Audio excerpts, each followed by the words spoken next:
Hi అండి అందరికీ, ప్రతి ఒక్కరికి శ్రీరామనవమి శుభాకాంక్షలు అండి. పేరు పేరున చూడండి, వడపప్పు పానకము అది రాములవారి టెంపుల్లో మనకు ఆ భగవంతుని దయ వల్ల అందింది. దేవుడి దర్శనం చాలా బాగా జరిగింది. భక్తులు చాలా ఉన్నారు. క్యూ లైన్స్ కట్టారు. రెగ్యులర్గా ఉండే లైన్స్ కంటే ప్రతి టెంపుల్స్లలో క్యూ లైన్స్ అనేది ఎక్స్ట్రా పెడతారు కదా. భక్తులందరికీ ప్రతి ఒక్కరికి దర్శనం కలగాలి కాబట్టి లడ్డు ప్రసాదం అండి. లడ్డు ప్రసాదము, వడపప్పు, పానకము మనకు టెంపుల్లో ప్రతి ఒక్కరికి అందజేస్తున్నారు.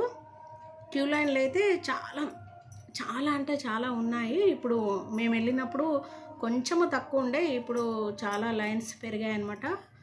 ప్రతి రాములవారి టెంపుల్, వెంకటేశ్వర స్వామి టెంపుల్లో ఇవాళ భక్తులు పోటెత్తుతారు. ప్రతి ఒక్కరికి దర్శనం కలగాలి ఆ భగవంతుడిది. చూడండి, పానకం అనేది మనకు ఇయర్లీ వన్స్ దొరుకుతుంది. చాలా బాగుంది ప్రసాదం అనేది. సరే అండి, మళ్ళీ ఒకసారి శ్రీరామనవమి శుభాకాంక్షలు అందరికీ.